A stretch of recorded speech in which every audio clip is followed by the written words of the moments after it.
पूज्य गुरुदेव का आगमन हो चुका है। सुंदर गुरु वंदना, सुंदर गुरु भजन हम सभी श्रवण करेंगे। जय जय श्री राधे, हर हर महादेव, श्री शिवाय नमस्तुभ्यम। गुरुर्ब्रह्मा गुरुर्विष्णु गुरुर्देवो महेश्वरा गुरुर्साक्षात् परब्रह्म तस्मै श्री गुरुवे नमः। मेरे गुरुवर की क्या बातें हैं, रहता हरदम साथ है।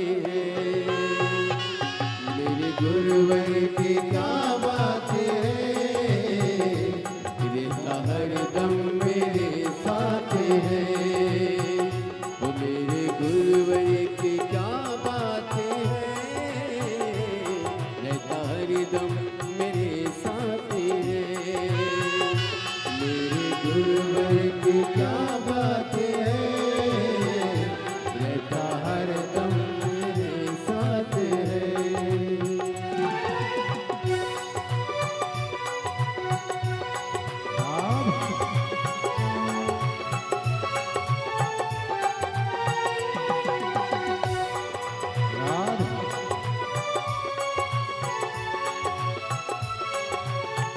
झूठी बातें तो दुनिया करे, वक्त पड़ते ही बदले सारे। झूठी बातें तो दुनिया करे। सीधे व्यासपीठ की शरण में चलते हैं। पूज्य गुरुदेव के पावन सानिध्य में आज हम सभी चतुर्थ दिवस की कथा श्रवण करेंगे। जय जय श्री राधे, हर हर महादेव, श्री शिवाय नमस्तुभ्यम।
काशी विश्वनाथ ओगरदानी त्रिकालदर्शी कैलाशी अविनाशी भगवान शिव, जिनकी पुनीत पावन पवित्र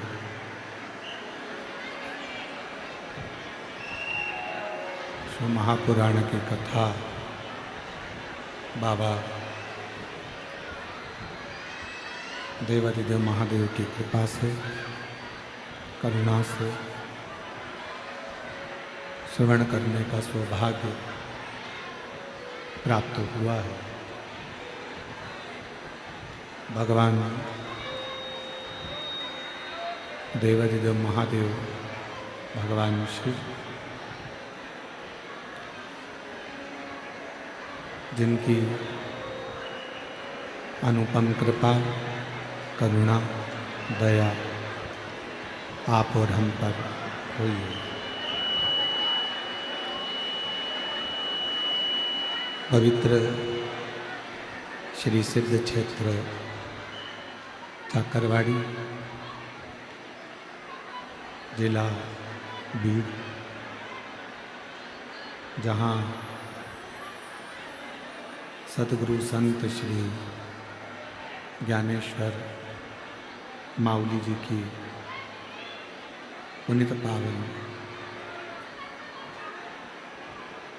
स्थली, जहाँ पर आप और हम भगवान पूरा परिकर क्षेत्र जो इस पवित्र कथा का लाभ ले रहे हैं और तेरी कृपा बिना न एक भी लेते श्वास तेरी कृपा से बखान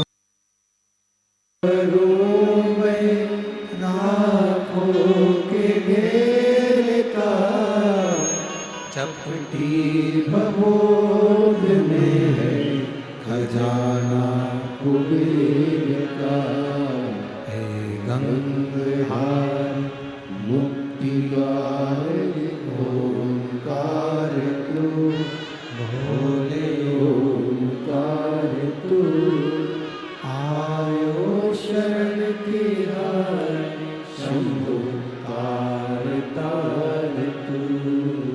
बखान क्या करूं मैं रातों के ढेर का, चपटी भगोट में है खजाना कुबेर का, हे गंगहार मुक्ति द्वार ओंकार तू, भोले ओंकार तू, आयो शरण तिहारी शंभु तार तार तू।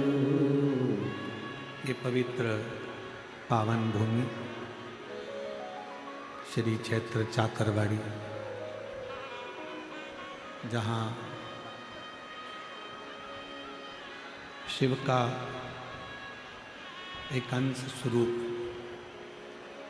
संत श्री ज्ञानेश्वर माउली जी, जिनकी ये पवित्र धरा है, और उस पवित्र धरा पर मैं श्री महादेव महाराज जी को धन्यवाद दूं। जल होगा तभी भगवान शिव को राजी कर सकेंगे। हमारे पास में कोई बेलपत्र होगी तो ही हम भगवान शंकर को राजी कर सकेंगे। हमारे पास में कोई पुष्प होगा तो हम भगवान शिव को राजी कर सकेंगे। शिव महापुराण की कथा कहती है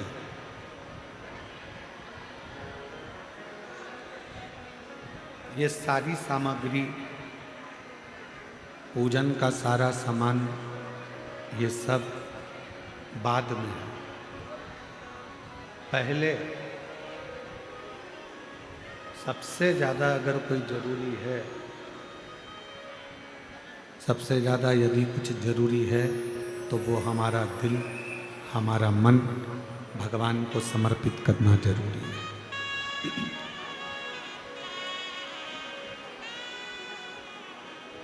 हमने भगवान शिव को, भगवान शंकर को एक लोटा जल चढ़ाया और मालूम पड़े हमारा दिल, हमारा मन वहाँ है ही नहीं, तो फिर जल चढ़ाना कैसे सार्थक हो?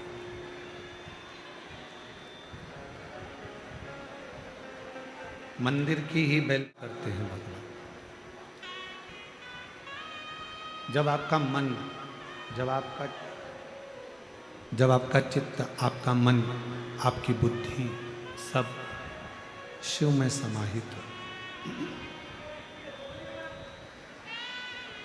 जब तक भगवान शंकर में ये सब चीजें समाहित नहीं होगी, जब तक भगवान शंकर के उस शिवलिंग में हमारा मन, हमारा चित्त समाहित नहीं होगा, तब तक शिव प्राप्त नहीं हो सकता।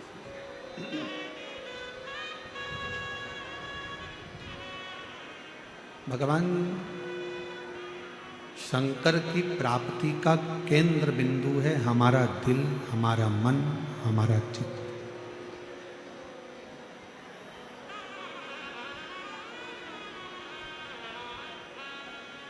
आप इतनी सारी संख्या में आए हो, लाखों की संख्या है। सरकारी आंकड़े के हिसाब से कथा के पहले दिन ही 3.5 से 4 लाख शिव भक्तों ने पंडाल में बैठकर कथा सुनी थी।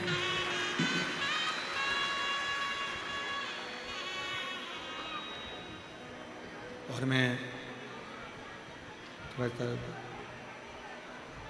महादेव महाराज जी को इस चीज के लिए धन्यवाद देना चाहूँगा कि 4.5 लाख लोगों ने पहले दिन शिव पुराण सुनी और लगभग 2 से 2.5 लाख शिव भक्तों ने चाकरवाड़ी की भोजनशाला में भोजन ग्रहण किया।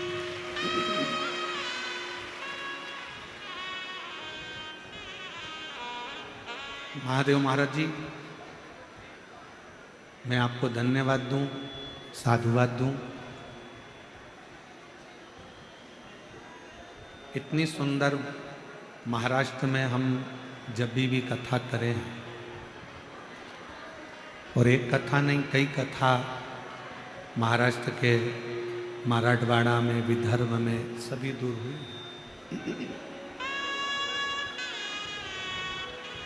पर जो भोजन व्यवस्था चाकरवाड़ी में देखने को मिली वो भोजन व्यवस्था कहीं देखने को नहीं।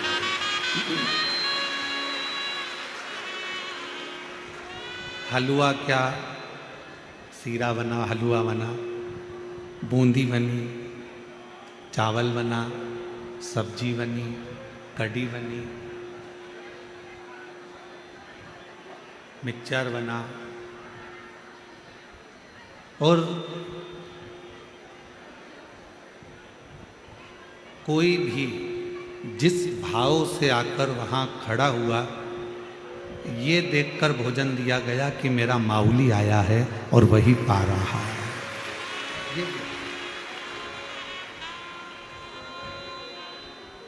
मैं इस पवित्र शिव महापुराण की कथा में संत ज्ञानेश्वर माऊली की इस पवित्र धरा से मैं महादेव महाराज जी आपको, नारायण महाराज जी आप सबको धन्यवाद दूँ। बहुत बहुत साधुवाद।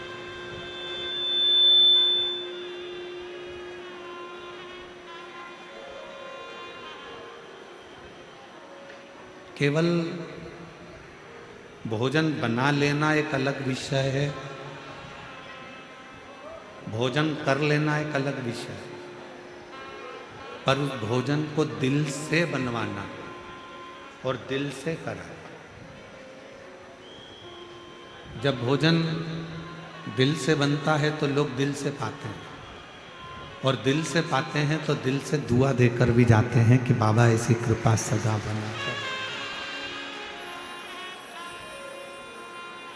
और तेरी कृपा बिना ना हिले एक भी अणु, लेते श्वास। और ये गूंज कम कर दो थोड़ी सी। ये जो भी कृपा होती है, ये जो भी करुणा है, ये जो भी दया है, जो भी कृपा है, ये एक जन्म की नहीं होती।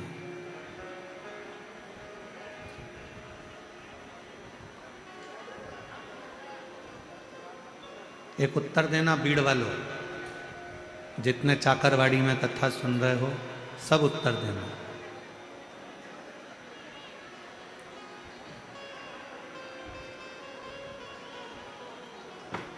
आपको निमंत्रण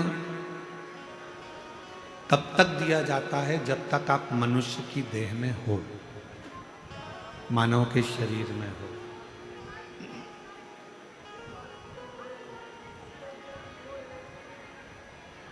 कब तक आपको बुलाया जाता है? जब तक आप मनुष्य के शरीर में हो।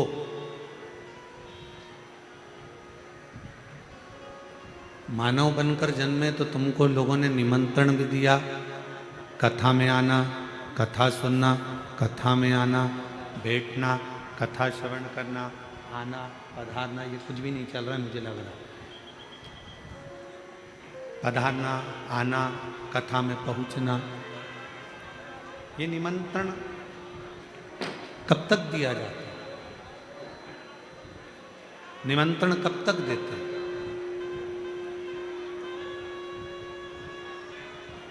जब तक ये मानव का शरीर है। अभी आप और हम मनुष्य के शरीर में जन्मे हैं, इसलिए कोई हमको बुला रहा है। आप और हम मनुष्य के शरीर में जन्मे हैं, इसलिए कोई आप और हमको कथा में बुला रहा है। मान लो अगला जन्म कुत्ता का हो गया, पशु पक्षी का हो गया, जानवर का हो गया, कोई जीव जंतु का हो गया, तो कोई निमंत्रण देने बुलाएगा क्या? जम के तो बोलो। कोई तुम्हारे यहाँ कहने के लिए आएगा? कोई तुम्हारे यहाँ बोलने के लिए आएगा कि आप हमारे यहाँ कथा सुनने के लिए आए? आप शिव जी को एक लोटा जल चढ़ाने जाना, आप भगवान की भक्ति करने जाना, आप भजन करने जाना, आप स्मरण करने जाना, आप मंत्र जाप करने जाना, कौन बुलाएगा आपको?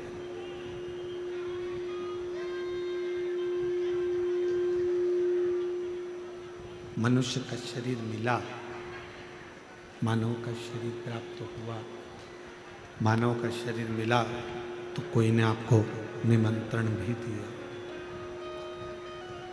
मानव का शरीर मिला तो आप लोगों को बुलाया भी गया कि कथा सुनो, सत्संग सुनो, मंदिर जाओ, देवालय जाओ, शिवालय जाओ, एक लोटा जल समर्पित करो। अगला जन्म मिलना, क्या मिलेगा, कैसा मिलेगा, ये किसी को नहीं। और फिर अगले जन्म में कोई तुमको बुलाएगा कि नहीं बुलाएगा, अगले जन्म में कोई तुम्हें निमंत्रण देगा कि नहीं देगा, ये किसको मालूम? कौन को मालूम?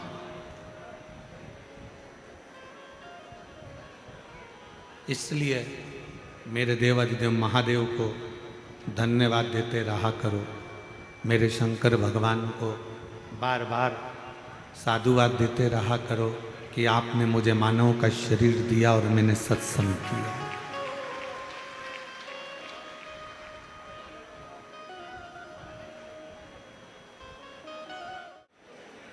मानव शरीर अगर मिल गया और उस मानव शरीर में भी भगवत भजन हो गया तो ये समझ लो कि शिव की कृपा, शिव की करुणा। और तेरी कृपा बिना न हिले एक भी अणु, लेते हैं श्वास तेरी कृपा से तनो तनो। दो भूख है, एक तन की भूख होती है, एक मन की, प्रेशर बढ़ाओ प्रेशर, तन की भूख और एक मन की भूख, दो भूख है। एक तन की भूख होती है, एक मन की भूख होती है, और इन दोनों भूख को कभी मिटाया नहीं जा सकता। इन दोनों भूख को कभी समाप्त करा नहीं जा सकता।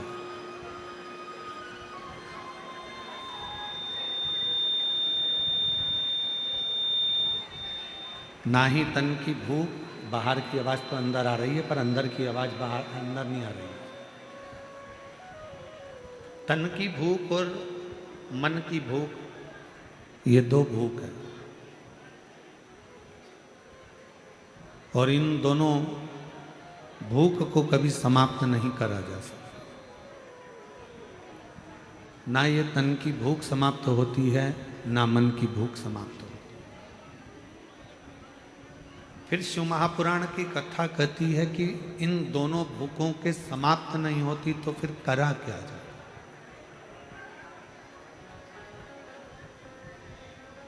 क्या करा जाए कि ये दोनों भूखें कंट्रोल में रहे। तो कहा एक काम करो, तन को भी काम में लगा दो और मन को भी काम में लगा दो। जब व्यक्ति काम में लग जाता है, जब व्यक्ति काम में लग जाता है तो फिर उसको भूख नहीं लगती। इस तन को अपने कर्म में लगा दो और इस मन को भगवान शंकर की भक्ति में लगा दो। ये दोनों जब काम में लग जाएंगे तो तन और मन भूखे नहीं। शरीर की भूख, तन की भूख और मन की भूख, इसको समाप्त करना बहुत कठिन, बहुत। पर दोनों को ही अगर हमने कर्म में लगा दिया, शरीर को भी कर्म में लगा दो, तन को भी कर्म में लगा दो कि परिवार का भरण पोषण करना है, परिवार को संभालना है, घर को संभालना है, कुटुंब को संभालना है, तो इसको शरीर को लगा दो काम में कि तुम काम करते हो, और मन को भी लगा दो।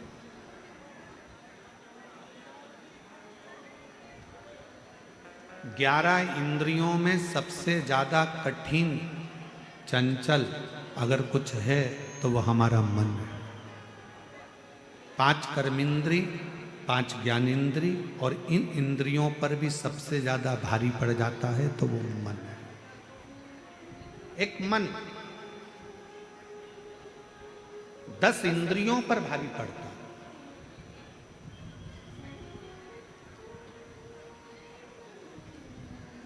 कितना कितना शिव महापुराण की कथा कहती है, भगवान शंकर का संवाद कहता है। पार्वती मैया का जब प्रागट्य हुआ, माँ पार्वती मैया जब जन्मी और हिमालय राज के यहाँ पर खूब बधाइयाँ बट रही थी। मेरे घर में बेटी का जन्म हुआ है, और हिमालय राज बड़े खुश हो रहे थे कि आज मेरे घर में एक बेटी का जन्म हुआ।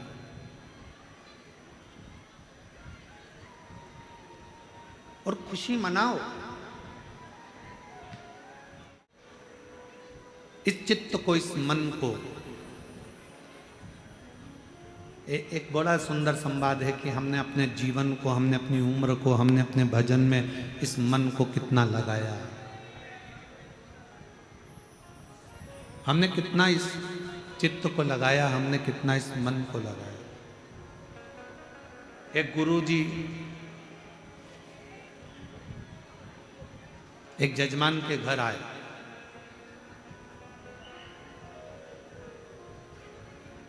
और गुरुजी यजमान के घर पर आए और यजमान के घर पर आने पर यजमान प्रणाम करा, चरण पखारे, नमन करा। बहू थी नई, आ गई, प्रणाम करा उसने भी। इतने में गुरुजी ने बहू से पूछा,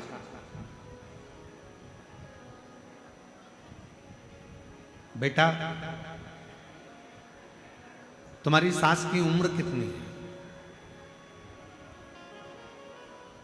बहू ने बताया 35 साल। 35 मेरी सास की उम्र है।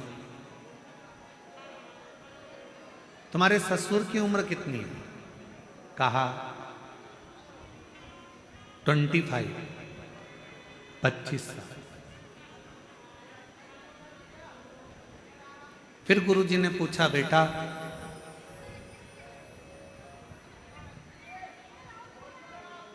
तुम्हारे पति की उम्र कितनी है?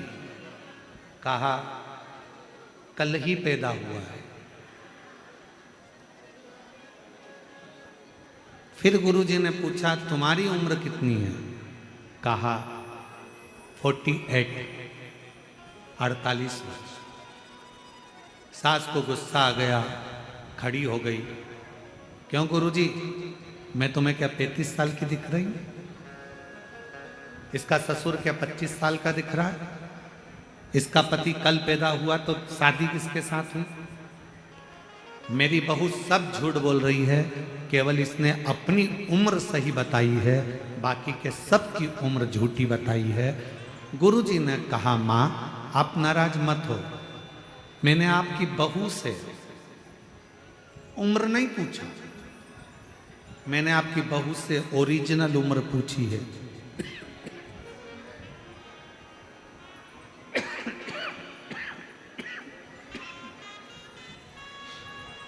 मैंने तुम्हारी बहू से असली उम्र पूछी।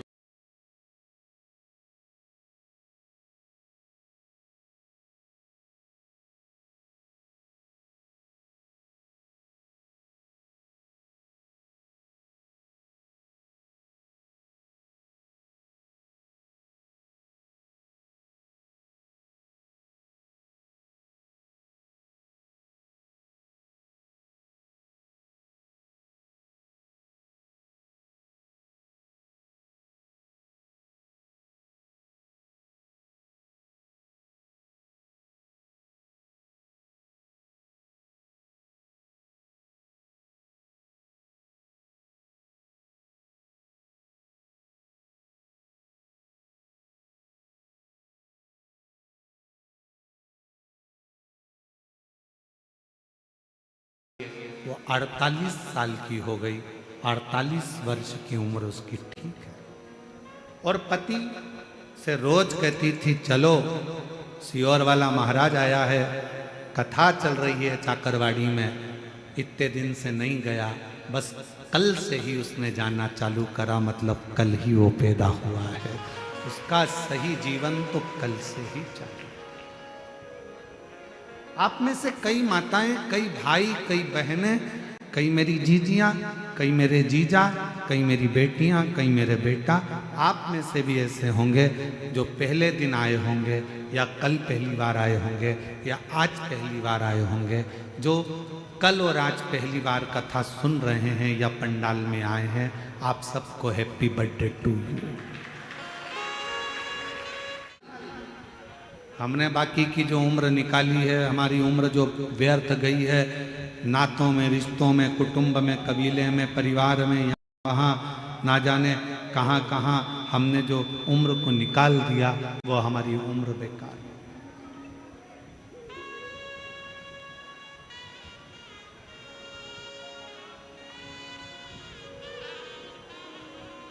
मैं महादेव महाराज जी आपको साधुता दूं, महाराज नारायण महाराज सबको, कि आप लोगों ने अपने बच्चों को भी सही उम्र दी है। डॉक्टरी की पढ़ाई के साथ साथ उनको अपने पूर्वजों ने जो सत्संग किया, भजन किया, जो माऊली ने कृपा करी, वो सारी कृपा का वृतांत उनको अपने जीवन में दिया और सत्संग में उनको लगाया। कितना मुश्किल है ये मानव जीवन को सत्संग में लगाना, कितना कठिन है ये मनुष्य शरीर को परमात्मा तक लेकर जाना, कितना कठिन।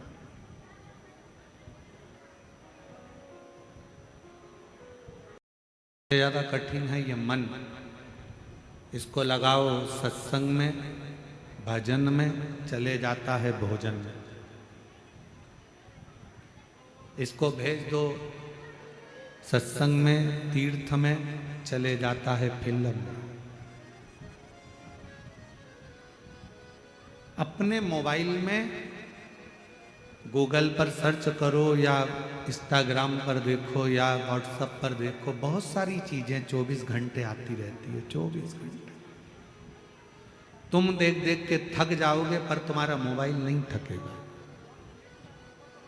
इंस्टाग्राम नहीं थकेगा, व्हाट्सएप नहीं थकेगा, गूगल नहीं थकेगा, यूट्यूब नहीं थकेगा, ट्विटर नहीं थकेगा। तुम थक जाओगे, तुम्हारी आंखें दुखने लगेगी, मोबाइल देखते देखते तुम्हारा सिर दुखने लगेगा, पर मोबाइल नहीं दुखेगा।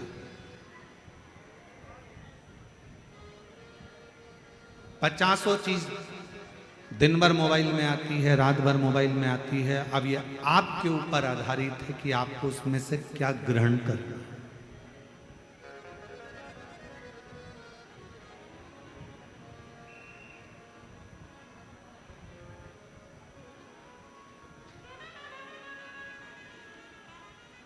आज हम एक बात कहना जा रहे हैं, परंतु हो सकता है कि बहुत सारे लोगों को इस चीज से काली मिर्ची लग जाए। महादेव महाराज जी, हमारी बात से थोड़ा लोगों को बहुत लगती बहुत हो सकता है कि कई लोगों को ये बात लग जाए।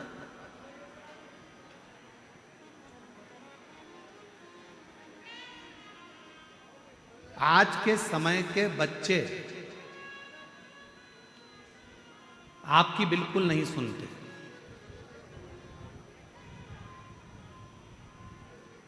सौ बच्चों में से 10 बच्चे ऐसे होंगे जो अपने माँ बाप की सुनते होंगे, बाकी के 90 की तो हम गारंटी ले रहा है नहीं सुनते। आज के जमाने के बच्चे आपकी नहीं सुनते। आज के जमाने के बच्चे आपकी नकल करते हैं। क्या करते हैं? जम के बोलो जरा, नकल। पापा ने ऐसा किया था, मम्मी ने ऐसा किया था, दादी ने ऐसा किया था, दादा ने ऐसा करा था, बुआ जी ने ऐसा करा था, नानी जी ने ऐसा करा था। उनने मुझे 500 का नोट दिया तो मैं भी 500 ही दूंगा। उनने अपने व्यवहार में 200 रुपये दिए थे, मैं भी 200 रुपये दूंगा। उनने बिछुड़ी दी थी, पायल दी थी शादी में, मैं भी पायल दूंगी। आज के जमाने के बच्चे आपकी नहीं सुनते। आज के जमाने के बच्चे आपकी नकल करते हैं। तो मेरा निवेदन है, अगर बच्चे आपकी नकल कर रहे हैं तो आप उनको अच्छी नकल दो। दिन भर मोबाइल पकड़कर अगर मम्मी बैठी रहेगी तो बच्चे भी दिन भर मोबाइल पकड़कर बैठे रहेंगे, और अगर मम्मी दिन भर अच्छी किताब लेकर बैठी रही लड़ाई करेंगे। इसलिए दादियों से भी निवेदन है कि टीवी पर शिव पुराण सुनना, तो बच्चे भी कभी ना कभी सत्संग सुनने की आदत डाल लेंगे। नकल करते हैं बच्चे, माँ जैसा करेगी वैसे बच्चे करेंगे। आज का जमाना है, आज के बच्चे आपकी सुनते नहीं पर नकल पूरी करते हैं। मम्मी ने तुम भी तो इतनी देर से मोबाइल लेके बैठी थी और मुझे पढ़ने बिठा दिया। आज के बच्चे कहते हैं, बोलो दीजिए सही है कि गलत है। थोड़ा सा लोगों को गलत लग सकता है, परंतु हम जो बोल रहे हैं इस व्यासपीठ के माध्यम से आज का बच्चा नकल करता है।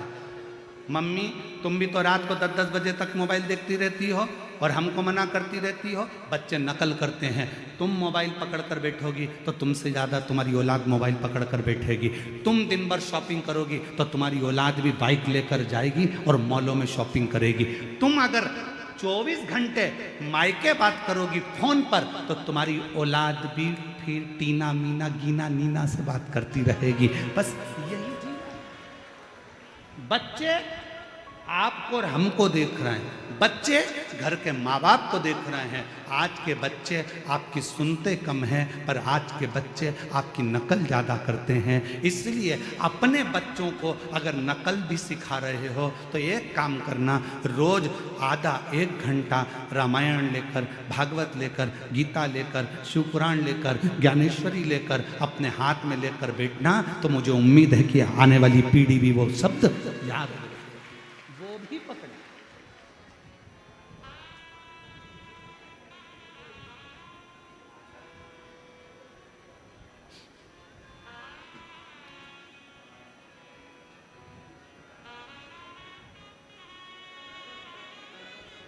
हम क्या दे रहे हैं? कल महादेव महाराज जी वो बुजुर्ग से महाराज जी आए थे ऊपर थोड़ा विश्राम का, क्या नाम था? नेत्र आए। माइक तो दो जरा, माइक दो।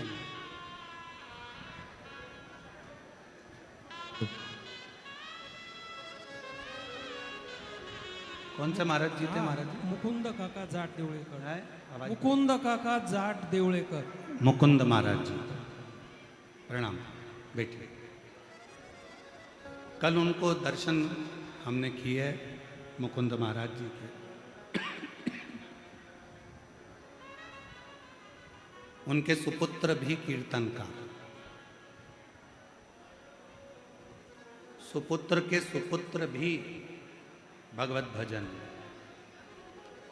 जैसे महादेव महाराज जी, नारायण महाराज जी आपके बच्चों से मिले, जैसा आप सत्संग में डूबे हुए हो वैसे ही आपके बच्चे सत्संग में डूबे। आपको सत्संग, महादेव महाराज जी आप लोगों, नारायण महाराज जी आपको सत्संग आपके पिता से प्राप्त हो, पिता को सत्संग उनके गुरु और पिता से प्राप्त हो, और वो जो आपने आपके पिता से सीखा वो आपने अपने बच्चों को दिया, और बच्चे भी आने वाली पीढ़ी को देकर जाएंगे। ये निश्चय, ये खुशी है, ये प्रसन्नता है।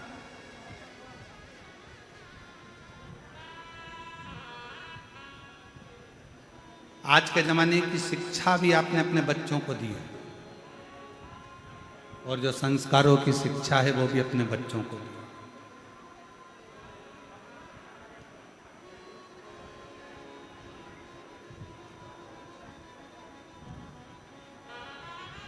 करते हैं बच्चे, माँ को देखेंगे, पिता को देखेंगे, घर के बड़ों को देखेंगे, बुजुर्गों को देखेंगे तो उनको देख के नकल करेंगे।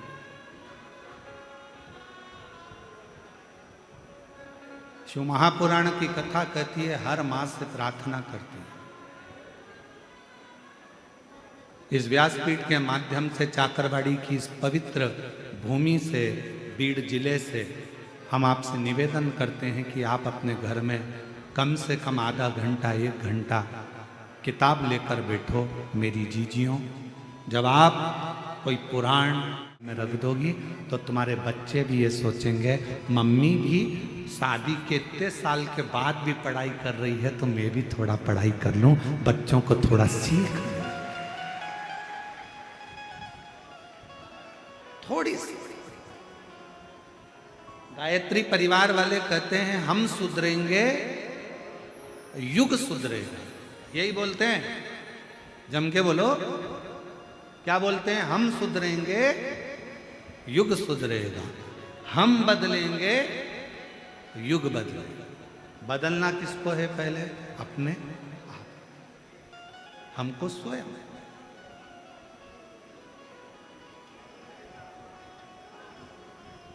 और जिस दिन हम स्वयं बदल गए हमें किसी को बदलने की जरूरत नहीं पड़े। आज का जमाना बड़ा विचित्र है। एक सास बहू के आते से ये सोच लेती है कि मैं भी कोल्हापुर की रहने वाली हूं, अच्छे अच्छे को बदल देती हूं। मैं भी वाशिम की रहने वाली हूं, मैं भी मालेगांव की हूं। ये कल की बहू मुझे बदलेगी, मैं इसको बदल दूं। और बहू जब तुम्हारे यहां विवाह कर कर आती है तो वो भी कह देती है मैं भी अमरावती की हूं, ये आई मुझे बदलने वाली, मैं इसको बदल दूं। बेटा बाप को बदलने में लगा है, बाप बेटे को बदलने में लगा है, बहू सास को बदलने में लगी है, सास बहू को बदलने में लगी है, बहन भाई को बदलने में लगी है, भाई बहन को बदलने में लगा है, ननन भाभी को बदलने में लगी है, भाभी ननन को बदलने में लगी है। मेरा निवेदन है आप किसी को मत बदलो, अपने आप को बदल लो, पूरा घर बदल जाएगा। आप स्वयं भी तो बदलो, आप स्वयं भी तो बदलो अपने आप को।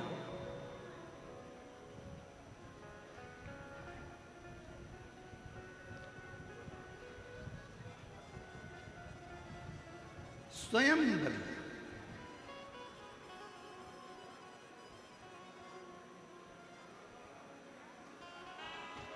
वो कहते हैं ना कि साहिब मेरा सिर खड़ा, साहिब मेरा सिर खड़ा, पलक पलक सुधिले, जब ही गुरु कृपा करे तब ही शिव झोली भर के दे। आप खुद अपने आप को जब बदल लोगे, जब अपने आप को तुमने चेंज कर लिया, बदल लिया, तो फिर कोई तुमको बदलने वाला नहीं आएगा। फिर अपने आप सब कुछ बदल जाएगा, सब सब, सब।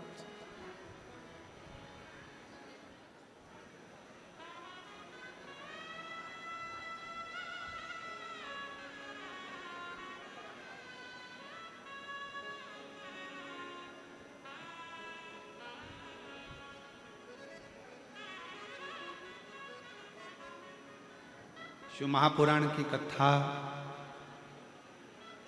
करते करते 30 साल के लगभग में हो जाए।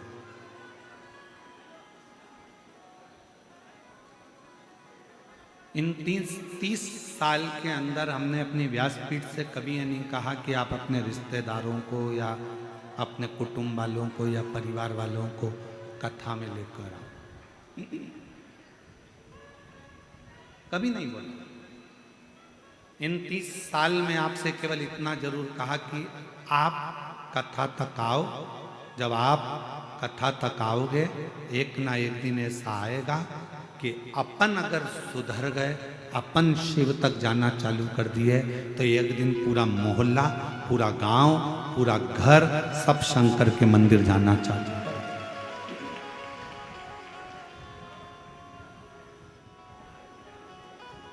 आप स्वयं तो जाओ। स्वयं के जाने का जो फल है वो दुनिया में कुछ भी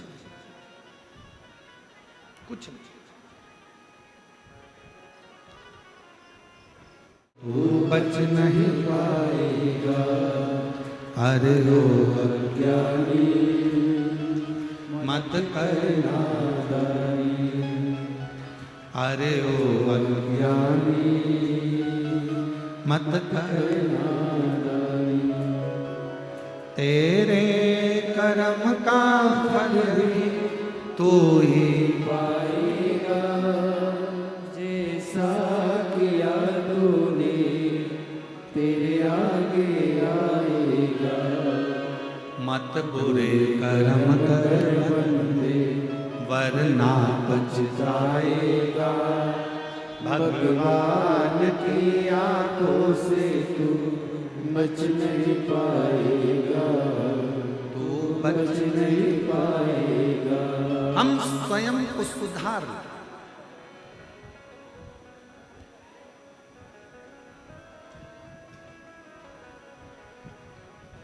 स्कूल कौन कौन गया है? हाथ उठाओ।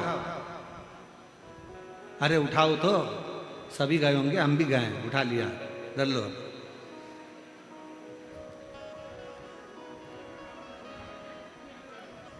सारे सब्जेक्ट की अलग अलग एक एक फेयर कॉपी होती है। बोलो तो कौन सी कॉपी? Fair copy. हिंदी की, अंग्रेजी की, गणित की, साइंस की, सब की फेयर कॉपी एक अलग होती है, सबकी अलग अलग होती है। और एक कॉपी बिचारी होती है जिसमें सारे सब्जेक्ट को लिखा जाता है, उसको कहते हैं रफ कॉपी। बोलो सही है कि गलत? अरे बोलो तो जम के। रफ, टीचर ने कुछ लिखाया बोर्ड पे, वो लिख लिया, फिर किसी ने लिखाया, वो लिख लिया। अंग्रेजी का आया, साइंस वाला आया, मैथ वाला आया, फिर ये आया संस्कृत वाला, फिर ये हिंदी वाला, सब रफ में उतार लिया। फिर बाद में से रफ से अपन ने उसको फेयर कॉपी में उतार दिया और एक कॉपी अलग फेयर बना दी। घर में भी फेयर कॉपियाँ तो जितने घर के बेटे हैं, बहुएं हैं, ये सारी फेयर कॉपी हैं। और घर के जो बुजुर्ग हैं ये रफ कॉपी हैं, बहुत कुछ लिख लेते हैं और आपको अच्छा बना देते हैं। घर का बुजुर्ग रफ कॉपी की तरह है। इसने भी कुछ कहा, उसने भी कुछ कहा, बड़ी बहू कुछ बोल गई, छोटी कुछ बोल गई, मंजला कुछ बोल गया, संजला कुछ बोल गया, ननद आई बोल गई, मामा जी आए बोल गए, फूफा जी आए बोल गए। वो रफ कॉपी घर का बुजुर्ग सब अपने अंदर उतारता जाता है और उन सब की सुनकर फिर रफ कॉपी में से फेयर कॉपी बनाता जाता है। बड़े बेटे को कह देगी बेटा ऐसा कर लेना, छोटे को कह देगी ऐसा कर लेना। हिंदी सही कर दी, अंग्रेजी की कॉपी सही कर दी, साइंस की कॉपी सही कर दी, पूरे घर को अच्छा कॉपी दिया, फेयर कॉपियां दे दी और घर की वो रफ कॉपी तो रफ ही रह गई। आखिरी में भी लोगों ने कहा माँ तू चुप रहे, तुझे कुछ नहीं आता। क्यों? क्योंकि वो रफ थी, उसने सब कुछ धारण करा, फेयर नहीं हो पाई क्योंकि सबके लिए जी थी। ये कॉपी, रफ कॉपी सबके लिए जी है। ये रफ कॉपी आखिरी में उठाकर खत्म हो जाती है, भरा जाती है तो फेंक दी जाती है। और फेयर कॉपी को तो एग्जाम तक भी संभाल कर रखा जाता है, काम आएगी, काम आएगी, काम आएगी। माँ बाप वो रफ कॉपी हैं जिन्होंने आप जैसे बच्चों को फेयर कॉपी बना दिया और आपको अच्छे बैग में सजाकर एग्जाम तक पहुंचा दिया, वो माता पिता। और उस माता पिता का आदर करो, सम्मान करो, सत्कार करो। आज बच्चों को जैसे एक माता पिता को बच्चों की जरूरत होती है, उसी तरह बच्चों को भी अपने माता पिता की जरूरत होती है, उसी तरह माता पिता को भी बच्चों की जरूरत होती है। हिमालय राज की नगरी में नगाड़े बज रहे हैं, बैंड बाजे बज रहे हैं, ढोल बज रहे हैं, मृदंग बज रहे हैं। क्यों? हिमालय राज के घर में बेटी का जन्म हुआ।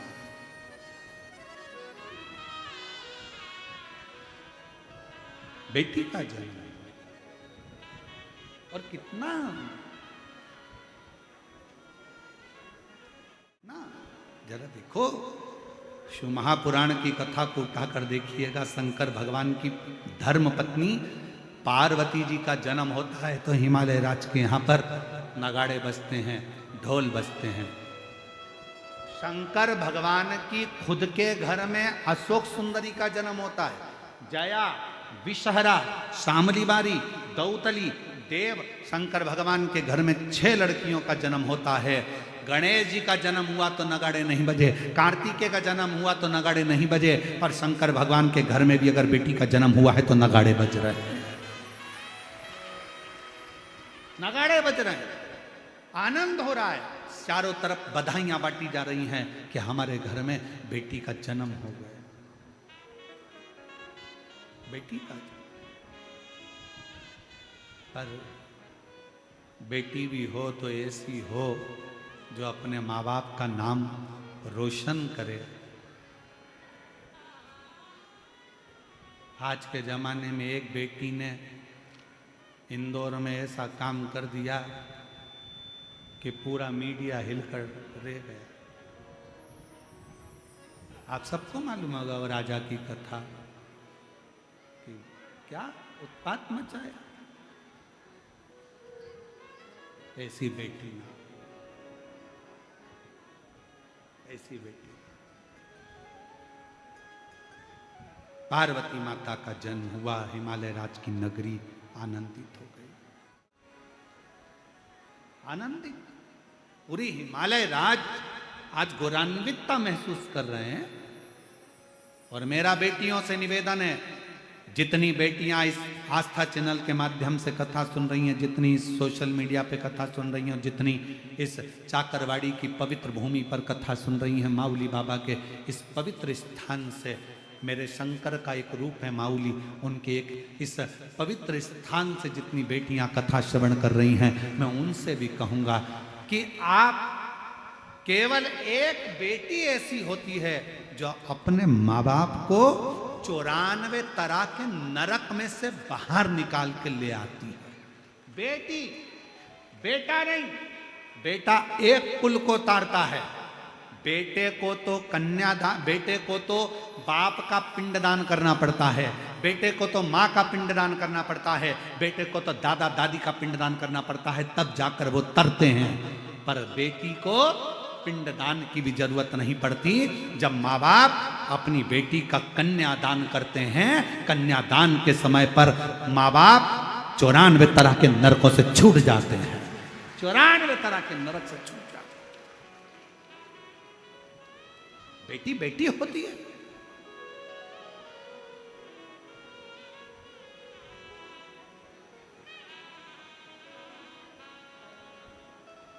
श्रेष्ठ बेटी का जन्म हो, हिमालय राज के घर में पार्वती जी का जन्म हो, और हिमालय राज की नगरी बड़ी आनंदित हो रही, बड़ी आनंदित। और महाराज वो कहते हैं ना, चौक पुराओ माटी रंगाओ, आज मेरे घर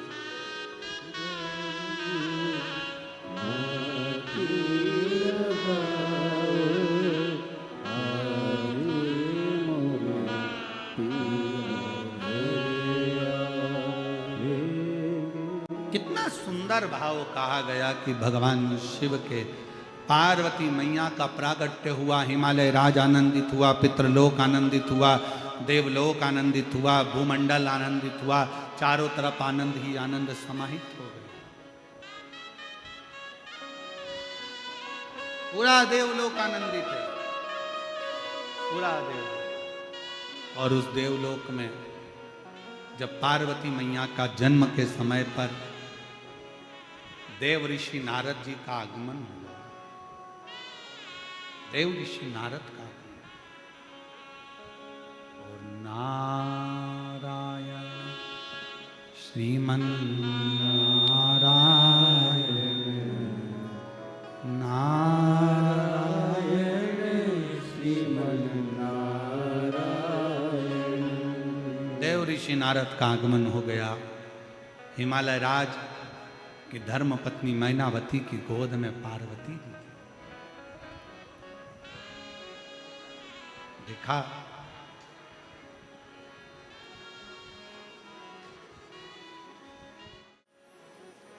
नारायण श्रीमन नारायण, नारायण श्रीमन खूब हंसे।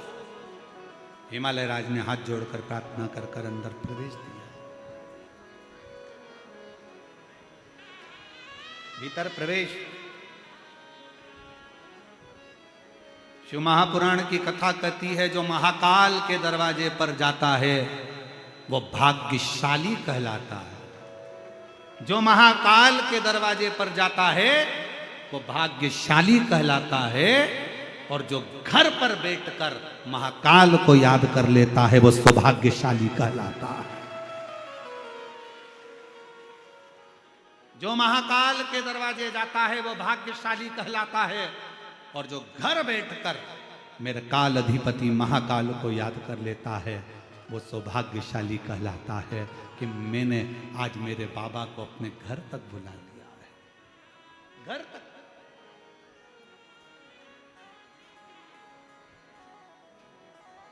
शिव को घर तक।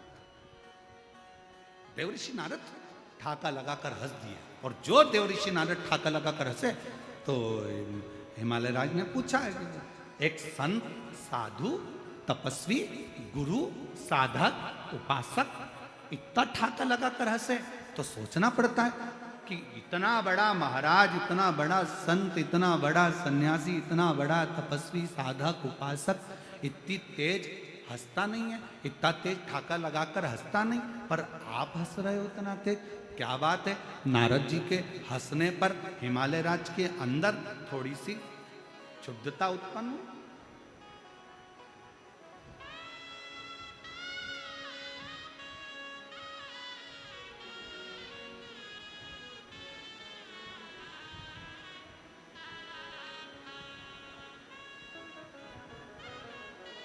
एक निवेदन है आप सबसे, जो लोग भी शिव महापुराण की कथा में चाकरवाड़ी आ रहे हैं उनसे प्रार्थना करूंगा कि जल वृष्टि हो रही है तो अपने साथ में छाता या पॉलीथीन पन्नी अवश्य लेकर, कोई भी गीला ना हो। जिन जिन के पास छाते हैं वो अपने अड़ोसी पड़ोसी को भी लगाकर बिठा लें। आप लोगों के भक्ति को मैं, महादेव महाराज, इन शिव भक्तों की भक्ति को नमन करता हूं कि इतना पानी गिरने पर भी लोग छाता लगा लगा कर कथा को सुन रहे। ये भक्ति है, ये अविरल भक्ति है।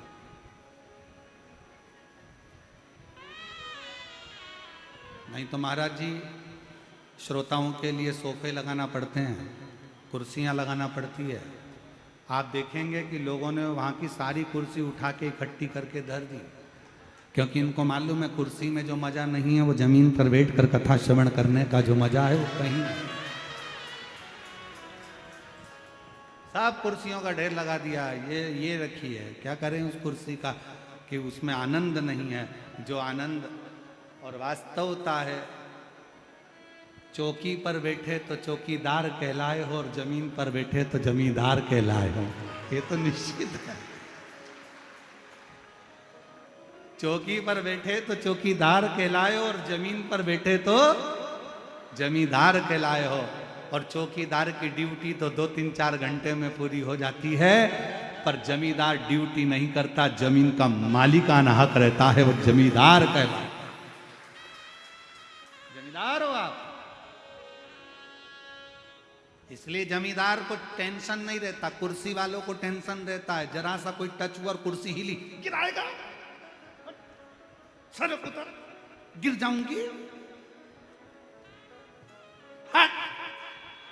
सर। कुर्सी वालों को टेंशन है कब गिर जाए। ऐसे राजनेताओं को चिंता रहती है कुर्सी कब गिर जाए, कोई भरोसा नहीं। पर जो जमीन पर बैठा है उसको कोई टेंशन नहीं है कि कब गिरे, कोई गिरे जमीन पे, उसके आश्रित होकर चले। नारद जी हंसे, हिमालय राज को चिंता व्यापी, क्यों हंस रहे हो, किस लिए, क्यों हंस रहे हो? चिंता व्यापी, चिंता, क्या बात है? फिर पूछा नारद जी से हिमालय राज ने कि क्यों हंस रहे? देव ऋषि नारद ने पार्वती मैया का स्वरूप देखकर कह दिया, मुझे हंसी इस बात की आ रही है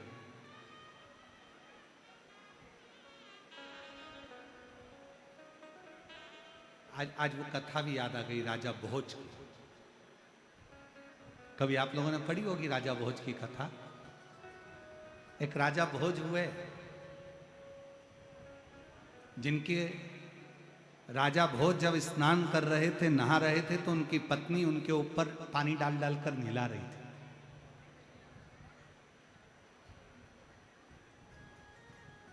और राजा भोज की पत्नी जब स्नान करा रही थी, राजा भोज कर रहे थे अपनी पत्नी से, और पानी डाल, और पानी डाल, और पानी डाल, एक डब्बा और डाल, एक बाकेट और भर के डाल। राजा भोज की पत्नी नहलाते नहलाते अपने पति को बहुत तेज हंस दी, ठाका लगाकर।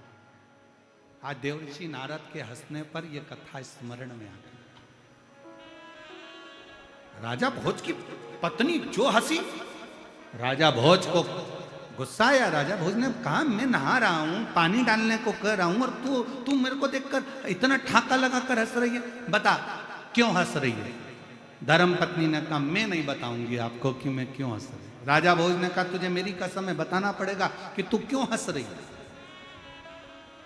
राजा भोज की पत्नी बोली मैं नहीं बताऊंगी, भले आप कसम दे दो पर मेरी भी कुछ मर्यादा है, मैं आपको नहीं बताऊंगी कि मैं क्यों हंस रही। तो तू नहीं बताएगी तो कौन बताएगा? इतने में राजा भोज की पत्नी बोली मेरी जो सग्गी बहन है ना छोटी वाली, आपकी साली, वो बताएगी। राजा भोज ने जैसे ही सुना, नहाकर स्नान कर कर तैयार होकर राजा भोज अपनी साली के घर चले गए।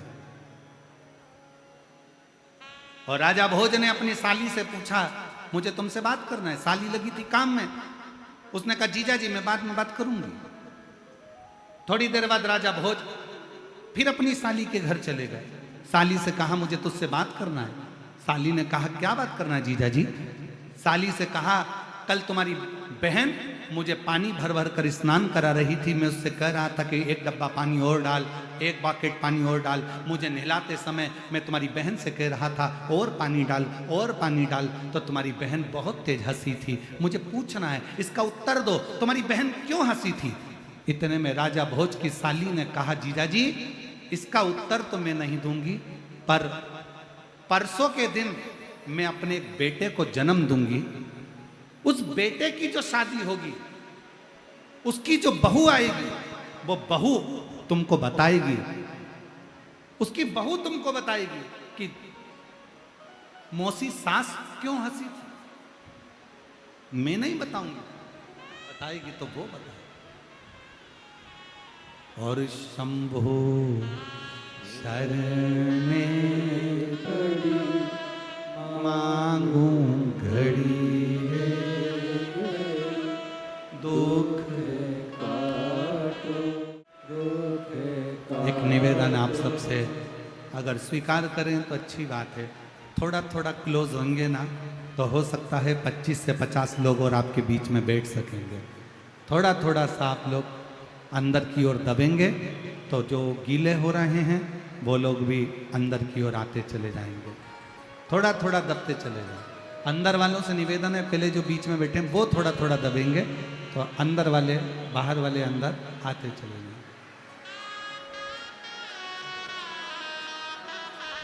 अपने स्थान पर बैठकर बाबा से अपने हृदय की बात कहिए, दिल से प्रार्थना करो, विनय करो, निवेदन करो। जहाँ जहाँ जगह मिल जाए वहाँ वहाँ बैठ जाओ। शिव जी से प्रार्थना करो, बाबा देवादिदेव महादेव से विनय करो। साथ में सभी लोग बोलेंगे,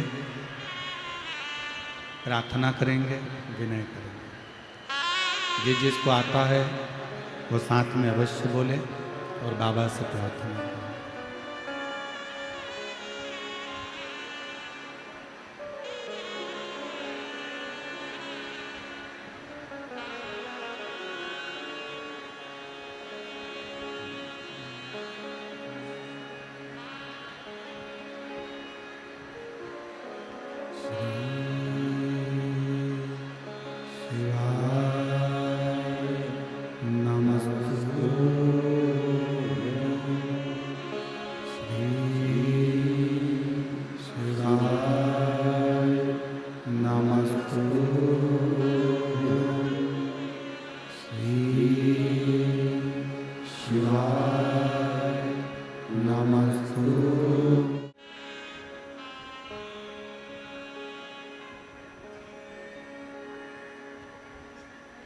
बाबा देवादिदेव महादेव, भगवान शिव वरदानी उत्तरकालदर्शी कैलाशी विनाशी भगवान शंकर की पवित्र कथा कर रही है, शिव महापुराण वर्णन कर रही है। राजा भोज की साली ने कहा मेरे गर्भ से परसों के दिन एक लड़का जन्म लेगा और लड़के का जब विवाह हो जाएगा उसकी बहू आपको बताएगी कि मेरी बहन आपको नहलाते समय क्यों हंसी।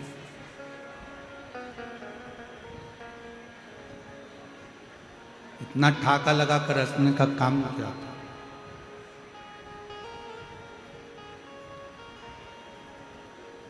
साली ने कहा मैं उसको जन्म देकर मर जाऊंगा। मैं तुमको नहीं बता पा। और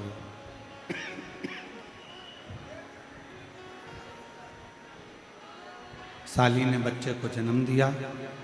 बच्चे को जन्म देकर साली मर गई। राजा भोज लड़के के जन्म के बाद 18 साल तक इंतजार करता रहा कि इसकी शादी होगी। शादी होकर बहू आएगी। बहू मुझे बताएगी कि मेरी पत्नी नहलाते समय क्यों हंसी।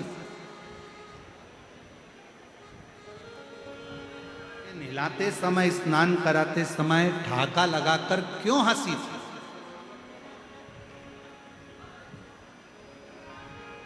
उसका कारण क्या। तो बहू ने बताया, मौसा जी बात इतनी सी है कि एक नारी का जो जन्म होता है,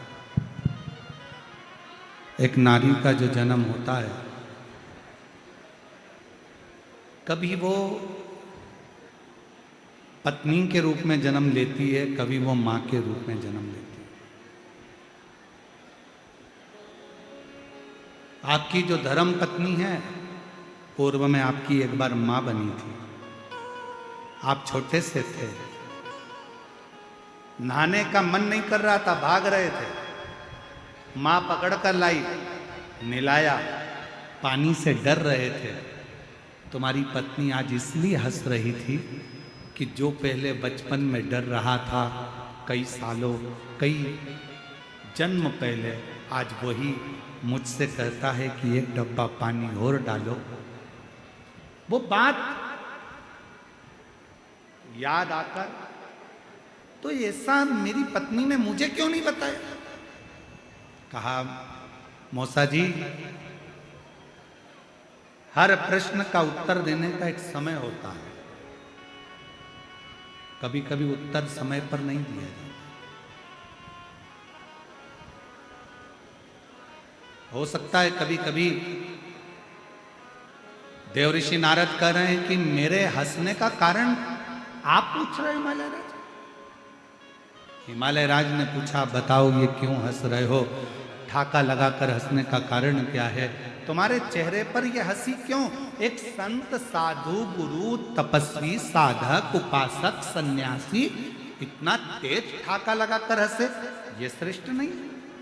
आप इतनी तेज हंसे हो, क्यों हंसे इतना तेज, कारण क्या इतने तेज हंसने का। तब देवऋषि नारद ने कहा, हंसने का कारण केवल इतना सा है कि जो मैनावती की गोद में पार्वती जी सो रही हैं, ये छोटी सी लड़की का भाग्य बड़ा विचित्र है। इसको जो पति मिलेगा, जटाजूट बांधने वाला मिलेगा। इसको जो पति मिलेगा, वैशधारी, नग्नधारी होगा। इसको जो पति मिलेगा, वो भस्म रमाने वाला नग्न वेशधारी होगा। आप इसलिए हंस रहे हो? हाँ,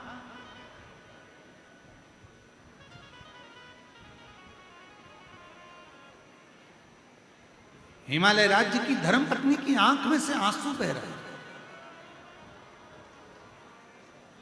मैनावती रो रही है, नैनों से अश्रु बह रहे थे। हिमालय राज ने पूछा, क्यों रोती है। मेरी बेटी का भाग्य देवऋषि नारद ने बताया।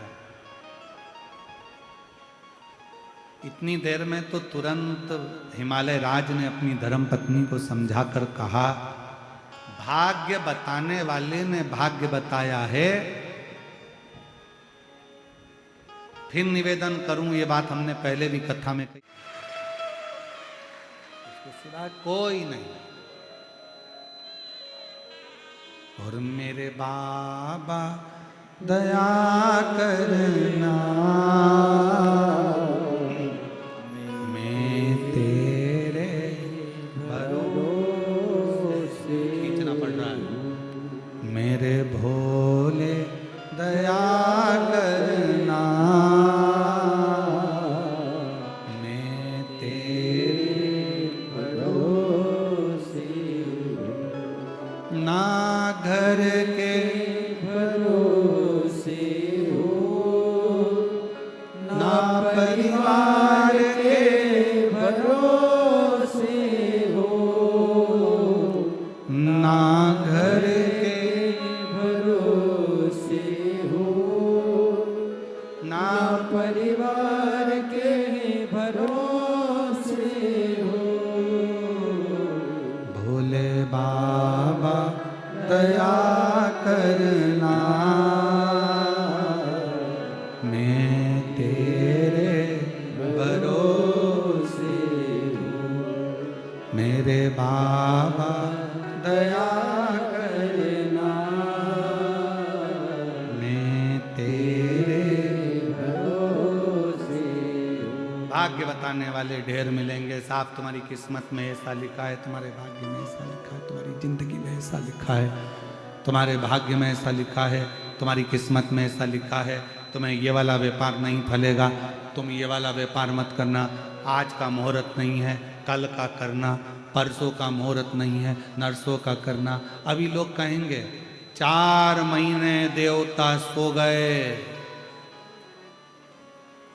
व्यापार 4 महीने बात करना और 4 महीने के अंदर निपट गए तो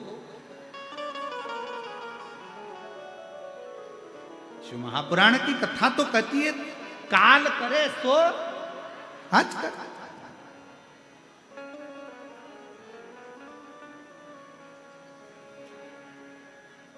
आज अपने अंदर एक बात उतार लेना, किसी का बुरा करना है, किसी को गाली देना है, किसी को अपशब्द कहना है, किसी को ताना देना है, किसी से झगड़ा करना है और किसी को आड़ा टेढ़ी बात कहना है, तो आज की जगह कल कहना, पर कोई अच्छा काम करना हो तो कल की जगह आज।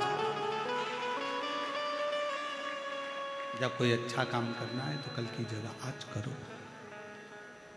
कल मौका मिले ना मिले, कल समय मिले ना मिले, कल कोई समय मिल पाए ना मिल पाए, आज करो। भाग्य बताने वाले ढेर मिलेंगे। साहब इन्होंने भाग्य बताया था, इन्होंने ये पत्र देखो, पत्र कितना अच्छा है।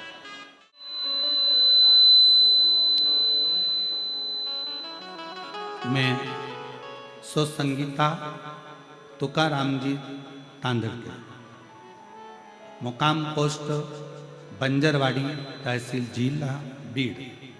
मेरा मोबाइल नंबर ये है। पत्र को एलईडी पर पढ़ सकते हो, आस्था चैनल पर पढ़ सकते हो। बाबा, मेरी मां के आंखों में कैंसर था। डॉक्टर को मां को दिखाया तो डॉक्टर ने ऑपरेशन करने की सलाह दी। जब कैंसर बताया तो आंखों का ऑपरेशन करने की सलाह दी। हमने आंखों का ऑपरेशन किया और 6 महीने के बाद तकलीफ फिर होना शुरू हो गई। मेरी मां को वापस घर ले आई, डॉक्टर को दिखाया तो डॉक्टर ने कहा कि ये वापस फैल गया। आपने रात्रि को 12 बजे वाला एक उपाय बताया और वो 12 बजे शिवरात्रि के दिन शहद चढ़ाकर बाबा को वो शहद उठाकर रखकर आंखों वाला जो प्रयोग था वो मैंने करना प्रारंभ करा। गुरुदेव, मैं बाबा का क्या धन्यवाद दूं। दूसरी बार जब मैं डॉक्टर को ऑपरेशन के लिए अपनी मां को लेकर गई और फिर पुनः जांच प्रारंभ हुई तो डॉक्टर ने कह दिया कि तुम्हारी माता की सारी रिपोर्टें नॉर्मल है, अब इनको ऑपरेशन की भी जरूरत नहीं है, इनके आंखों का कैंसर समाप्त हो गया। मैं बाबा को यहां प्रणाम करने के लिए आई हूं। बाबा, शिव शिव है, शंकर शंकर है। एक बात और कहना चाहती हूं बाबा, मेरा लड़का इंजीनियर का आखिरी साल था मेरे लड़के का एक फॉर्म नहीं भरा था, इसलिए मेरे लड़के को फाइनल परीक्षा देने की अनुमति नहीं थी। फिर नाराज होकर मेरा लड़का घर आ गया, मुझे सब कुछ बताया, तो हमने उसे पूना में आपकी कथा सुनने की सलाह दे दी। मेरा लड़का आपकी पूना की कथा सुनने के लिए बैठ गया। हम माँ बेटे दोनों कथा में बैठ गए पूना में, और लड़के ने विचार कर लिया कि मैं पशुपति व्रत करूंगा, और पशुपति व्रत करने का पहला ही सोमवार था, और मेरे बाबा ने ऐसी कृपा करी कि उसके इंजीनियरिंग कॉलेज के प्रोफेसर का फोन आकर कहते हैं कि आपका लड़का परीक्षा में बैठ सकता है और उसको आप बिठा सकते हैं। मैं बाबा को यहाँ प्रणाम करने के लिए आई हूँ, कहीं बैठी हों तो आ सकते हैं बाबा को बेलपत्र लेने के लिए। एक पत्र और बड़ा सुंदर है। मेरा नाम सोनाली गणेश, नागरगोजे, गांव औरंगपुर, तहसील परली, जिला बीड़ की रहने वाली हूँ। मेरा मोबाइल नंबर ये है। गुरुदेव, मैंने शादी के बाद सरकारी नौकरी की आस छोड़ दी थी। तब मेरी माँ ने कहा, आस्था चैनल पर मिश्रा जी की शिवपुराण की कथा आती है, तुम सुनो। मैंने 2021 से कथा सुनना आरंभ कर दिया। आप कहते हो जो भी कुबेर भंडारी की कावड़ भरता है, एक बार जो कुबेर बाबा की कावड़ भरता है, कुबेरेश्वर धाम जाकर कावड़ चढ़ाता है, बाबा उसकी सभी मनोकामना पूर्ण करते हैं। मैंने भी मन में कर लिया। आपने जो कावड़ भरवाई 2021 में, वही कावड़ मैंने बाबा की आपके साथ चलकर भरी, और बाबा से झोली पसार कर प्रार्थना करी, बाबा कुछ भी हो मेरा एग्जाम क्लियर कराना। और बाबा की ऐसी कृपा हुई गुरुदेव कि 2022 में भी कावड़ चढ़ाई, 2023 में भी कावड़ चढ़ाई, और बाबा की कृपा से आज मेरी स्वास्थ्य विभाग में सरकारी नौकरी लग गई है। मैं बाबा को यहाँ प्रणाम करने के लिए आई हूँ, बाबा को नमन करने के लिए यहाँ पहुँची हूँ। और मेरे बाबा दया करना, एक पत्र और है बड़ा सुंदर है। मैं तेरे भरोसे हूँ। मेरा नाम मीना राकेश नवाल, निवासी अजमेर राजस्थान से हूँ। आप ही हैं? आ जाइए। मेरा नाम मीना राकेश नवाल, निवासी अजमेर राजस्थान से आई हूँ। मेरा मोबाइल नंबर ये है। मेरा विवाह 1999 में हुआ। जैसा जैसा डॉक्टर बोले सब कुछ करवाया, पर मेरे यहाँ संतान का सुख नहीं आया। गुरुदेव, तब आखिरी में हिम्मत हार गए। जब 22 साल हो गए हिम्मत हारे, तब 2020 में मेरी जेठानी के माध्यम से शिव पुराण की कथा के बारे में सुना, और शिव महापुराण की कथा के बारे में सुना। तुम प्रदीप मिश्रा की कथा सुना करो। फिर मैंने एक बार मन बनाया कि शिव पुराण की कथा सुनूं।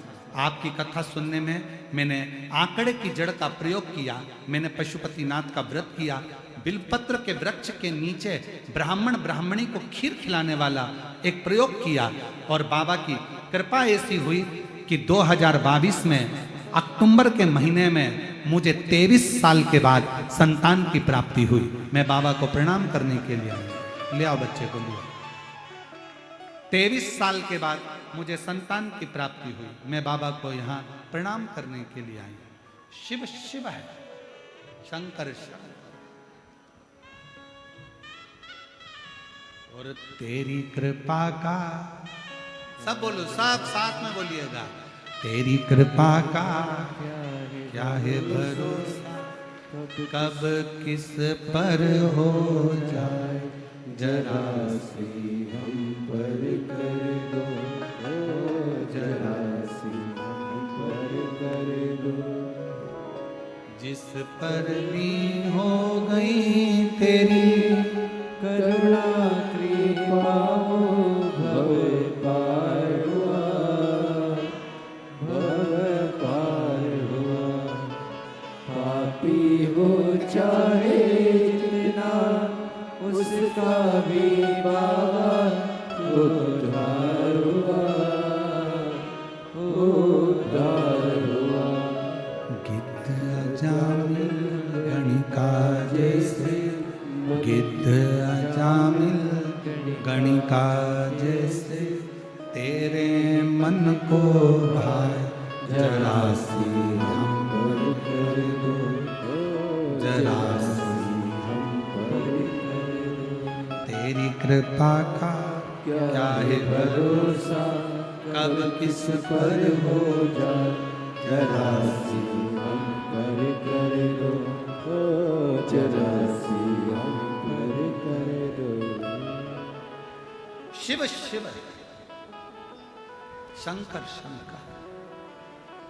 आप जितना जितना उस पर विश्वास करोगे, जितना जितना आप उस पर भरोसा करोगे, जितना जितना आप उसके आश्रित रहोगे, भरोसा धारण करोगे, उस पर दृढ़ी रहोगे, विश्वास करोगे, उतना शिव तुम्हारे करीब में आता चले जाएगा। भगवान शंकर तुम्हारे करीब में आता चला जाएगा। आप भरोसा कितना करिए, आप विश्वास कितना कर रहे हो, ये आपके ऊपर निर्भर करता है। शिव कथा कहती है,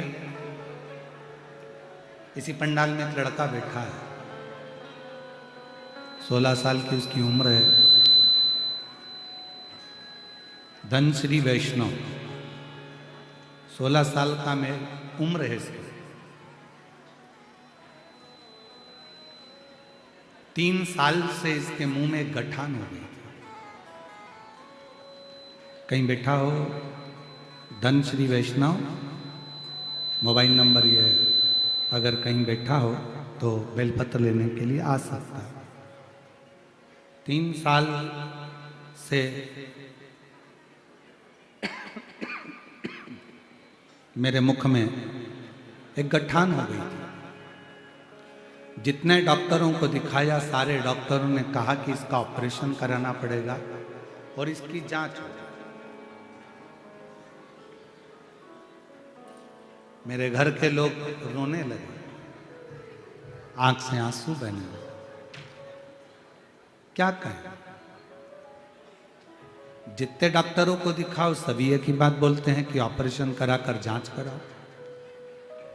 अब करें क्या, कोई दवाई भी फर्क नहीं पड़ती। तब मेरी माँ ने एक किसी रिश्तेदार के मुंह से सुना कि 1 लोटा जल चढ़ाना है, कुबेरेश्वर धाम का जाकर एक रुद्राक्ष लाना है, कुंदकेश्वर महादेव का नाम लेकर जल पीना है। मेरी मम्मी ने, मेरी माई ने, मेरी आई ने मुझे मंदिर जाना चालू करा दिया। 1 लोटा जल लेकर जाता, चढ़ाता, पीता, मंदिर में झाड़ू पोछा लगाता, बाबा का चढ़ा हुआ जल मुंह में लगा लेता। बाबा, डॉक्टर तो ना जाने क्या क्या बोल रहा है, मेरी 16 साल की उम्र है बाबा, और डॉक्टर ना जाने क्या क्या बोल रहा है, कुछ भी करो मेरे मुंह की गठान गला दीजिए। बाबा का मैं क्या गुणगान करूं गुरुदेव। 3 महीने के अंदर लोग कहते हैं आपको फायदा मिलेगा, मुझे मेरे बाबा ने 2 ही महीने के अंदर पूरी गठान को गला दिया। 2 महीने के अंदर पूरी। भोलेनाथ ने मुझे बेटा बनाकर संभाल लिया, ये शिव की कृपा है, शिव उदारता। और जब तक कृपा शंकर की ना हो, दया शंकर की ना हो, जब तक करुणा शिव की ना हो, तब तक सब कुछ सुना। प्रणाम बाबा, यहाँ प्रणाम करो। शंभो 23 साल के बाद हुआ, एक बार जोरदार ताली बजाकर।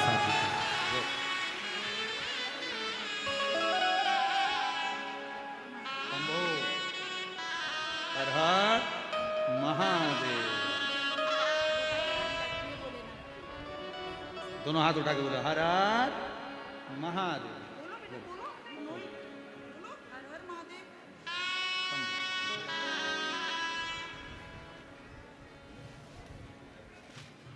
रिश्ता तेरा मेरा सबसे है प्यारा, रिश्ता तेरा मेरा सबसे है प्यारा, तू मेरा बाबा, मैं हूँ तेरा लाला, मैं हूँ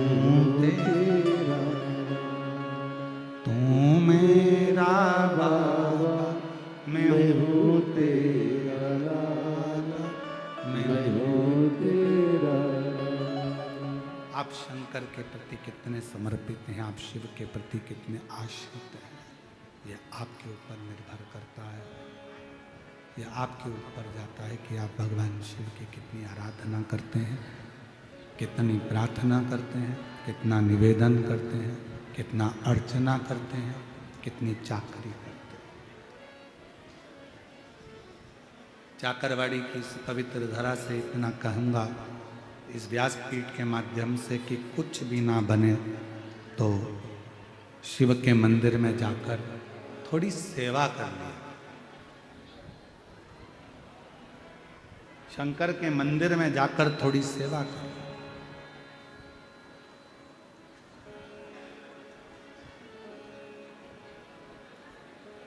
अगर रोज शिव के मंदिर में थोड़ी सी सेवा भी करना चालू कर दी तो मेरा बाबा करुणा करना प्रारंभ करे।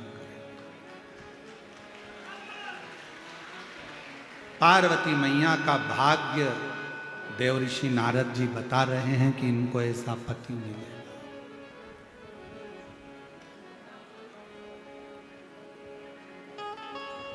अब एक बात देव ऋषि नारद ने बड़ी विचित्र कही, इसको भिक्षुक पति मिले।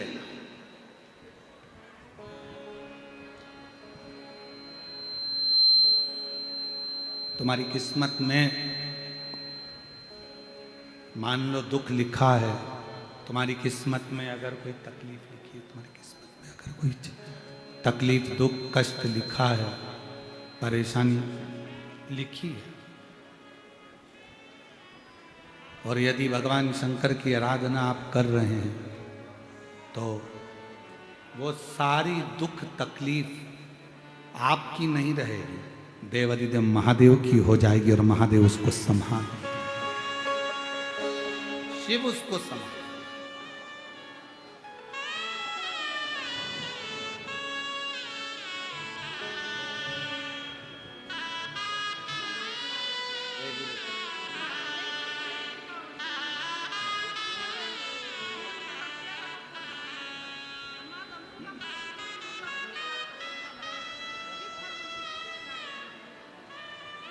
बेटे की नौकरी लगी है, एक बार जोरदार ताली बजाएं।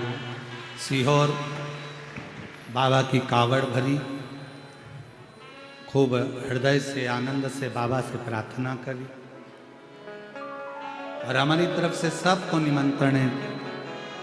सावन महीने में 6 अगस्त को बाबा की कावड़ सीहोर में भराई गई। वैसे तो जब 5 जुलाई से 9 जुलाई तक गुरु पूर्णिमा महोत्सव पर सीहोर आ रहे हैं, उनसे भी निवेदन है, भाव से बाबा से प्रार्थना करो। और जो गुरु पूर्णिमा महोत्सव के यजमान पद ग्रहण कर रहे हैं, वो लोग एक नंबर दे रहे हैं, उसी पर आप लोग संपर्क करेंगे, 8821073039। इस नंबर पर आप जो गुरु पूर्णिमा महोत्सव के यजमान पद ग्रहण कर रहे हैं, वो आप इसी पर संपर्क करें। बन सके श्रावण महीने में पार्थिव लिंग का निर्माण पूजन, शिवजी के मंदिर में जाकर आराधना, शंकर जी के मंदिर में पहुंचकर प्रार्थना, शिव मंदिर में थोड़ी सेवा जरूर करें। संत ज्ञानेश्वर बाबा माउली का ये पवित्र तीर्थ क्षेत्र है चाकरवाड़ी। माउली स्वयं मेरे शंकर भगवान का एक अंश अवतार है, मेरे शिव का एक रूप है। आप जब भी माउली बाबा की इस पवित्र समाधि पर जब जाएं और जब दर्शन करें, हम पहले दिन हमको महादेव महाराज लेकर गए थे वहां दर्शन के लिए, जब आप जाएं और दर्शन करें तो आपको ये ज्ञात होगा कि थोड़ी देर अगर आप मां दर्शन करेंगे, समाधि का स्मरण करेंगे, हाथ का स्पर्श करेंगे, तो आपको लगेगा जैसे कोई 12 ज्योतिर्लिंग का एक हम स्पर्श कर रहे हैं, शिव का स्पर्श, भगवान शंकर का स्पर्श। ऐसी पवित्र भूमि है चाकरवाड़ी, सिद्ध क्षेत्र है।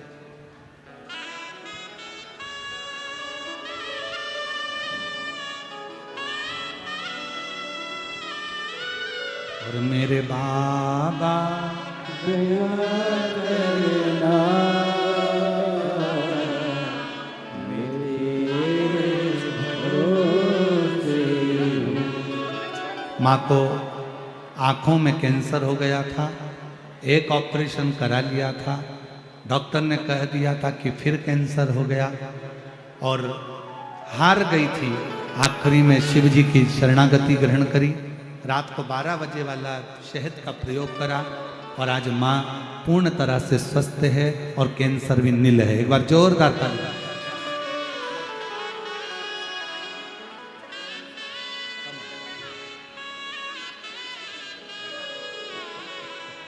शिव के भरोसे हो ना परिवार के भरोसे हो ना घर के और जीजी क्या बोल रही है? वो अभी जीजी आई ना, वो कह रही है 4 साल से शंकर जी को छोड़ी नहीं हूं मैं, तो पकड़ ली। तो हम भी मेरी बहन से कहेंगे जीजी से, तुमने 4 साल से पकड़ के रखा इसलिए उसने आंखों का कैंसर तक ठीक कर दिया। उसको मालूम है ये छोड़ने वाली नहीं है, पकड़ के रखा। ना घर के भरोसे हूँ ना परिवार के भरोसे हो और मेरे बाबा दया करना मैं तेरे भरोसे हो भोले बाबा दया करना मैं तेरे भरोसे शिव कथा कर, भगवान शंकर का संवाद कर, शिव महापुराण कर रही है।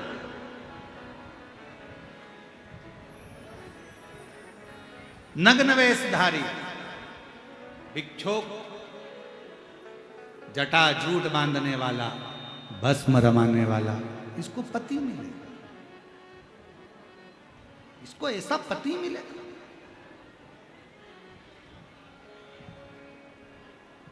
मैनावती रो रही थी।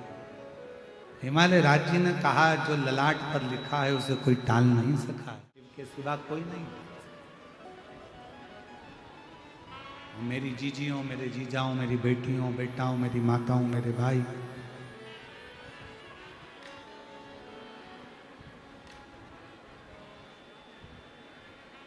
शिव जी कहाँ रहते हैं? कौन सा पर्वत? जम के बोलो, आवाज नहीं आई। और थे कैलाश। दुनिया के लोग कहते हैं शिव कैलाश पर रहते हैं, पर शिव महापुराण की कथा कहती है शिव कैलाश में नहीं, शिव विश्वास में रहते हैं। आपका आप जितना भरोसा करोगे, आप जितना विश्वास रखोगे, जितनी दृढ़ता रखोगे, शिव तुम्हारे सामने, शंकर तुम्हारे सामने। आप विश्वास की दृढ़ता बनाओ। एक लोटा जल लेकर भगवान शंकर के मंदिर जाते हो तो भरोसा रखकर जाना कि मेरा काम मेरा शंकर करेगा। श्री शिवाय नमस्तुभ्यम का जाप करो तो इतना विश्वास रखना कि मेरा शंकर मुझे संभाल लेगा। घर के दरवाजे पर अगर श्री शिवाय नमस्तुभ्यम लिख रहे हो तो ये विश्वास, स्लिप चिपका रहे हो तो ये विश्वास के साथ चिपकाना कि ये घर अब मेरा नहीं है, ये मेरे शंकर का है और इसमें जो होगा वो शिव का। जिस गाड़ी पर श्री शिवाय नमस्तुभ्यम लिखा है उस गाड़ी को चला रहे हो तो ये सोचकर चलाना कि इस गाड़ी को मैं नहीं, मेरा शिव चलाएगा। यहां कोई दूसरा नहीं है, सब वही कर। और मेरा आपकी कृपा से सब काम हो रहा है, करते हो भोले बाबा, मेरा नाम हो रहा और मेरा आपकी कृपा से सब काम हो रहा है। मेरा आपकी कृपा से सब काम हो रहा है। शंकर भगवान को ना तुम्हारा धन चाहिए, शंकर भगवान को ना तुम्हारी दौलत चाहिए, शंकर भगवान को ना तुम्हारी संपदा चाहिए, शंकर भगवान को ना तुम्हारा वैभव चाहिए, शंकर भगवान को ना तुम्हारी सत्ता चाहिए। शंकर भगवान को अगर कुछ देना चाहते हो तो अपने कीमती समय में से थोड़ा सा समय निकाल कर भगवान शंकर के मंदिर में जाना प्रारंभ कर दो। शिवजी तुम्हारे दरवाजे पर आना प्रारंभ कर दो। महाराज, सबसे बड़ा दान कलयुग का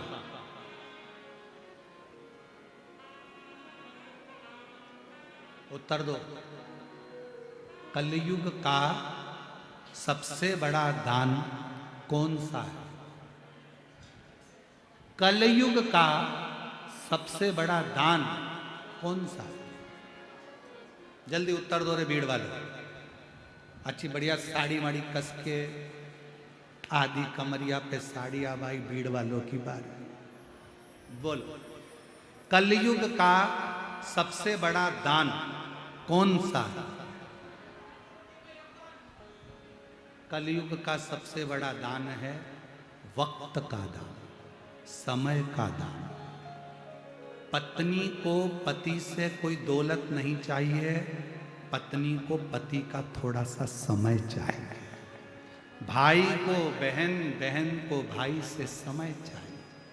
आज के जमाने में धन तो बहुत होगा, पैसा भी बहुत होगा, गाड़ी बंगले भी बहुत होंगे, जमीन जायदाद भी बहुत होगा। कलयुग में सब कुछ होगा। आप धन भी दे दोगे, पैसा भी दान कर दोगे, अन्न भी दान कर दोगे, वस्त्र भी दान कर दोगे, स्वर्ण भी दान कर दोगे, कन्या का भी दान कर दोगे, सारा दान कलयुग में कर दोगे। पर इन दान से भी कलयुग में सबसे बड़ा दान होगा तुम्हारे वक्त का। धन बढ़ता चले जाता है, सत्ता बढ़ती चली जाती है, वैभव बढ़ता चले जाता है। कलयुग जैसे जैसे पांव पसारते चले जाता है, घर में संपदा तो बढ़ती है, गाड़ियां बढ़ती है, दौलत बढ़ती है, फैशन बढ़ता है, सामान बढ़ता है, पर घर में एक चीज की कमी हो जाती है, किसी के पास बात करने का वक्त नहीं रहता, किसी के पास समय नहीं है बात करने।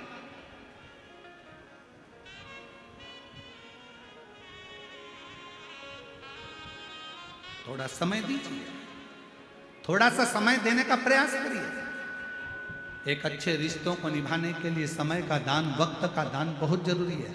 यहाँ क्या कर रहे हो आप लोग? चाकरवाड़ी में आकर क्या करा आप लोगों ने? 3 घंटे नहीं, कथा तो केवल 2.5 घंटे की, 2.75 घंटे की होती है, पर यहाँ तुमने जो समय दिया है, सुबह 8 बजे से 9 बजे से, सुबह 6 बजे से अपने अपने घर से निकली हो, 9 बजे यहाँ पहुँचकर जगह संभाली हो, जगह संभाल कर बैठी हो, इंतजार कर रही हो, ना वॉशरूम जाना, ना कहीं बाहर जाना, खाना भी उतना खाना कि कहीं हमें उठकर ना जाना पड़ जाए, पानी भी उतना पीना कि अपनी इंद्रियों को संयमित करना पड़ जाए, क्योंकि 5-6 घंटे, कथा तो 2.5-3 घंटे की है, पर तुम्हारा नियम, तुम्हारा संकल्प, तुम्हारी बैठक, तुम्हारी इंद्रियों की संयमितता ये कम से कम 8 घंटे की होती है। तुम अपना 8-10 घंटा, लोग कहते हैं भगवान को देते हो 3 घंटा, हम कहते 3 घंटा नहीं, कथा सुनने आते हो उसके 4 घंटे पहले से तैयारी करते हो, कथा सुनकर घर जाते हो, 4 घंटे तक नींद में भी सियोर वाला महाराज दिखता रहता है, शिव महापुराण की कथा दिखती रहती है, कथा कथा कथा कथा चलती रहती है। तुमने अपना कीमती समय मेरे शंकर भगवान को दिया, इसलिए जब विपदा की घड़ी आती है, कोई नहीं आता, तब मेरा देव अधिदेव महादेव नंदी चढ़कर आ जाता, तब मेरा शंकर, तब मेरा ओघड़दानी, तब मेरा शिव, तब मेरा शंभु दौड़ कर आता। ये उसकी उदारता, ये उसकी करुणा, उसकी दया।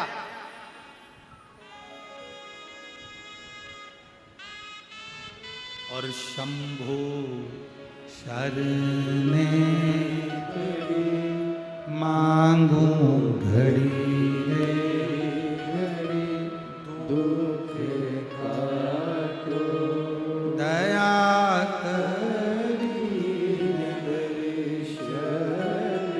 पार्वती जी के ललाट पर लिखा था कि पति ऐसा मिलेगा, पर पार्वती जी ने अपने पिता के मुख से सुन लिया, जगत में सबसे बड़े दो गुरु होते हैं।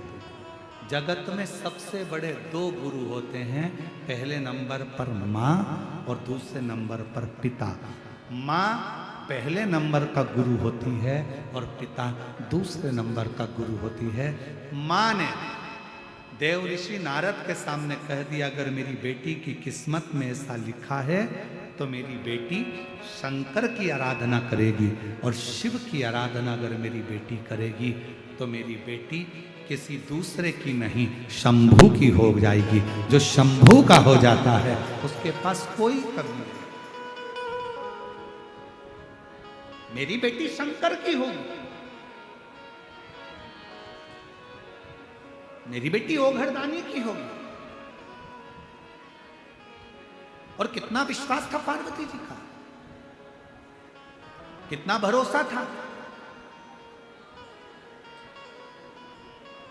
शिव जी पर भरोसा कर लिया, भरोसा।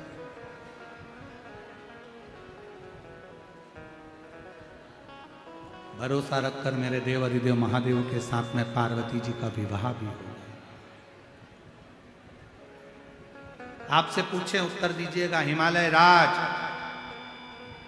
एक राजा की बेटी है माता पार्वती, जिनके घर में कोई संपदा की कमी नहीं, सत्ता की कमी नहीं, वैभव की कमी नहीं। कन्यादान में ढेरों संपदा दी होगी मेरे हिमालय राज ने, पर शंकर भगवान कुछ नहीं बोले। पार्वती जी ने एक भी कन्यादान, उनके पास क्या होगा। इतने में मैनावती से पार्वती जी ने कह दिया, ये दौलत जो कन्यादान में दी गई है, ये हो सकता है कि 4 दिन में पूरी नष्ट हो जाए, पर मेरा पति अगर मुझे रूखी रोटी भी खिलाएगा, वो सुख मुझे 5 स्टार होटल जैसा प्राप्त हो जाए, वो सुख मुझे मिले। हाँ, कभी कभी सहेलियों के घर का ठाट देखती है ना, तो पार्वती जी को भी लगता है लक्ष्मी जी के घर का ठाट देखा।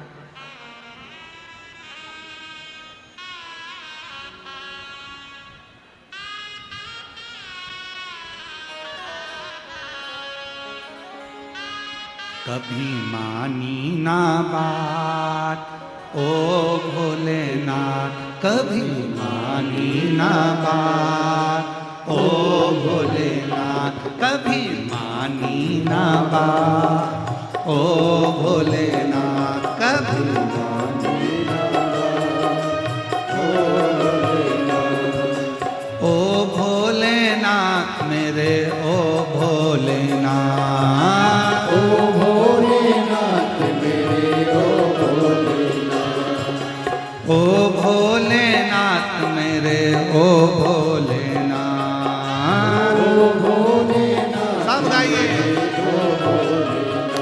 कभी मानी ना बात ओ भोलेनाथ, कभी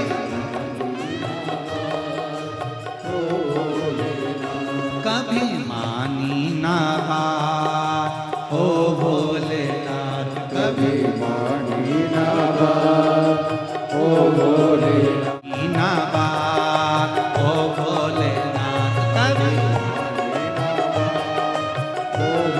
हार हार महा। अपने स्थान पर बैठकर आज 2 बार बाबा से प्रार्थना करने का मौका मिला है, बैठकर प्रार्थना करो। हमने ये भजन एक बार और पहले गाया था, तो उसमें एक लड़की ने, एक जीजी ने लिखकर एक लाइन और भेजी थी। कौन सी लाइन लिख के भेजी थी मालूम है आपको? कभी लाए न लड्डू और पेड़ा। पार्वती जी बोल रही है शंकर भगवान से, कभी लाए न लड्डू और पेड़ा, न खिलाई कभी चाट, न खिलाई कभी देखो, शिव शिव है, औगड़दानी है। पार्वती मैया कुछ भी भगवान शंकर से कहती हैं, बाबा उसको स्वीकार कर। औघड़ी है। सब लोग साथ में बोलेंगे, बाबा से प्रार्थना।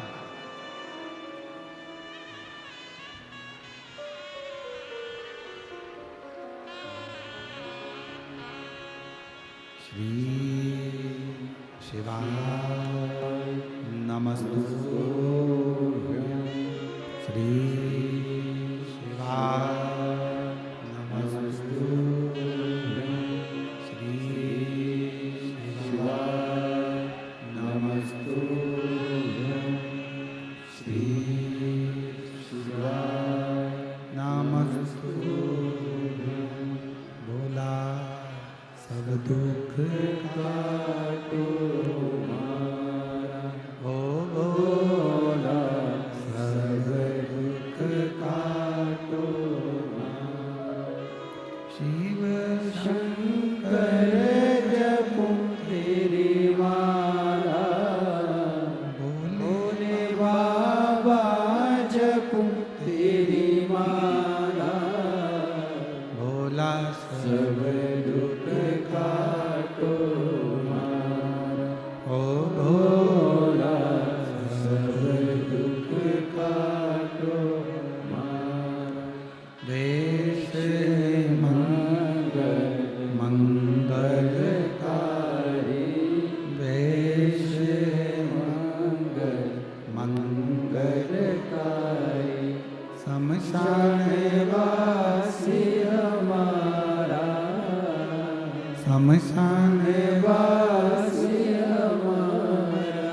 ओ भोला सब दुख काटो मारा, ओ भोला सब दुख काटो मारा।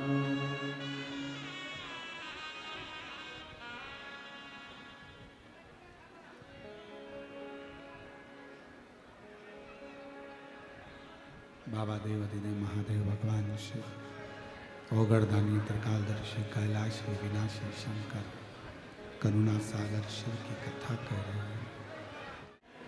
समय बीता,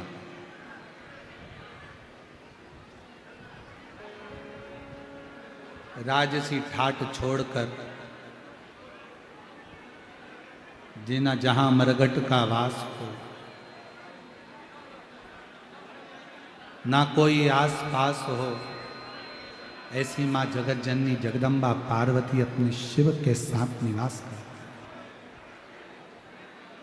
शिव महापुराण की कथा कहती है, भगवान शंकर का चरित्र कहता है कि अगर एक पति और पत्नी का समर्पण है तो वीराने में भी सुख का अनुभव होगा, और यदि पति पत्नी का समर्पण नहीं है तो वीराने में भी सुख महसूस नहीं।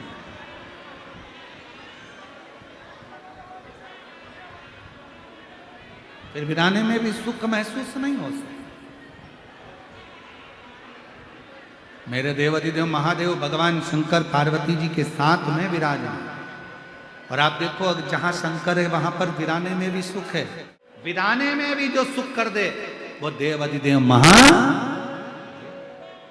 समय बीता, भगवान शंकर के यहाँ भगवान श्री गणेश जी महाराज जी का प्रागट्य हुआ। भगवान गणेश जी महाराज पधार रहे हैं, जोरदार ताली बजाकर स्वागत करेंगे। आगामी कथाएं, आरती का क्रम प्रारंभ हो रहा है। सभी लोग आरती में अपने स्थान पर खड़े होंगे और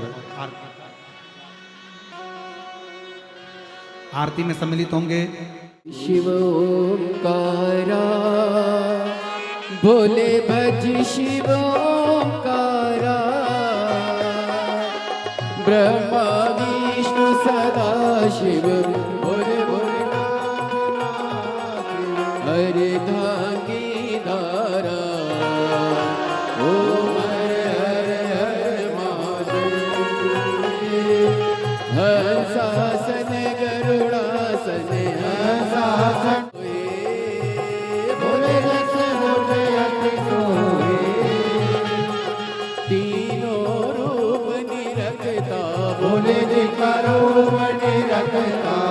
भुवनेश्वरी